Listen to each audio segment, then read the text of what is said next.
Olá, passando aqui para fazer mais um vídeo para vocês referente à revisão da vida toda. Nessas sequências de vídeos anteriores, nós já apresentamos a nossa insatisfação com relação ao pedido de destaque do ministro Nunes Marques. Foi aventada algumas situações questionando essa questão do destaque, sejam elas referente ao impedimento do próprio André Mendonça, que irá compor, que já está compondo o corpo ali dos ministros do STF e que agora nessa nova configuração provavelmente votará contra a revisão da vida toda. E por ele ser ministro, por ele ser ex-AGU e ter assumido a cadeira ali do ministro Marco Aurélio, depois de 10 votos já proferidos no processo da revisão da vida toda, ou seja, já estava no curso, entende-se que ele está numa situação de impedimento no qual não poderá proferir o seu voto. Isso nós já tratamos em outros vídeos e é uma das teses, uma das questões de ordem levantada pelo Instituto IEPREV, ali representado e muito bem representado pelo advogado Dr. João Badari. Ele também levanta, e é uma tese que nós também defendemos, que seja feita a manutenção ali do voto do ministro Marco Aurélio, tendo em vista o respeito à sua história, às suas contribuições ali ao longo de mais de 20 anos como ministro do STF, e seria um desrespeito ao seu legado, à sua história, desconsiderar inclusive este voto que foi escrito. Lembrando que muitos ministros do STF no julgamento da revisão da vida toda não escreveram, não declararam expressamente seguindo, seja o relator, seguindo o voto divergente do ministro Nunes Marques. Então, seria nada mais do que justo e de direito ter reconhecido e mantido este voto. Inclusive, é o interesse, é o desejo de alguns ministros do STF, é o que se está discutindo, é o que se está levantando aí pelas mídias. Outro ponto que eu trabalhei com vocês no vídeo anterior, refere-se à questão da preclusão. Para aqueles que ainda não entenderam, preclusão é um instituto do direito processual que fala que a pessoa tem um tempo para poder se manifestar sobre determinado ato.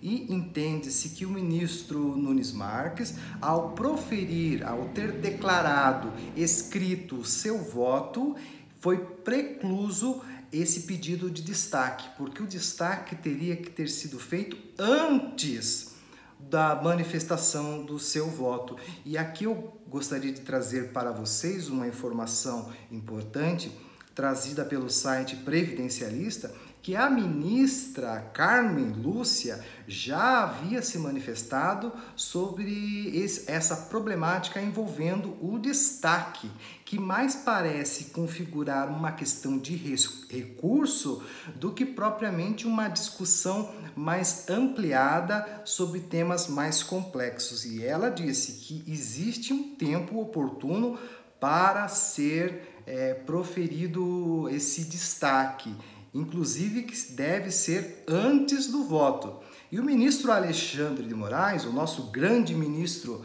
Alexandre de Moraes, o qual nós tínhamos grande confiança do voto positivo, como vocês podem conferir nos meus vídeos, no histórico dos meus vídeos anteriores, que a gente sempre manifestou esse pensamento positivo.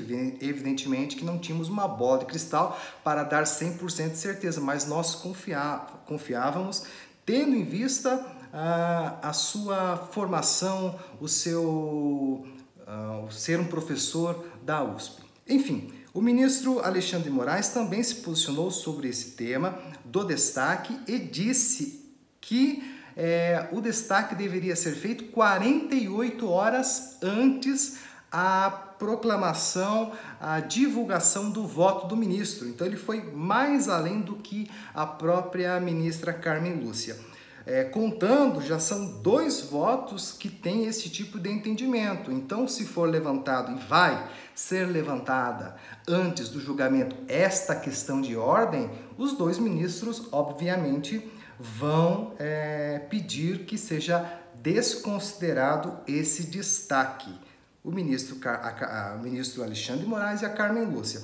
Pelo entender do posicionamento dos ministros, eu acredito que a Rosa Weber, o ministro Lewandowski e o ministro Fachin também irão acompanhar esse entendimento do Alexandre de Moraes e da Carmen Lúcia. A dúvida é referente ao ministro Barroso. Eu acredito que ele também vai se posicionar referente à questão da segurança jurídica e que o destaque deve ser feito antes do voto.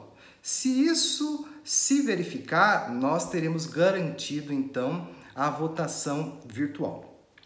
Outro ponto que eu gostaria de abordar aqui com vocês é referente que ainda que nós sejamos derrotados num cenário pior, ainda que nós sejamos derrotados lá na frente e fique 6-5 a favor do INSS.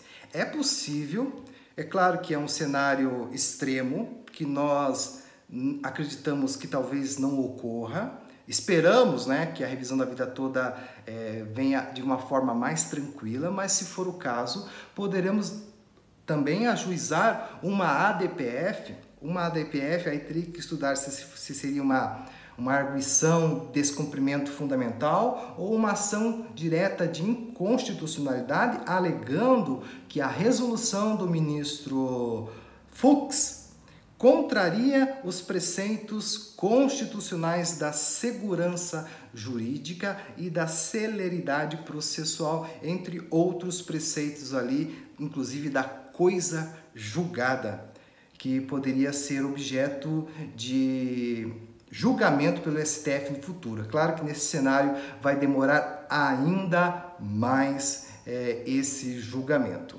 Enfim, nós estamos se cercando de todas as munições, de todos os instrumentos processuais, de discussões, de teses para batalhar junto aos aposentados no STF, e nós não nos daremos por vencidos.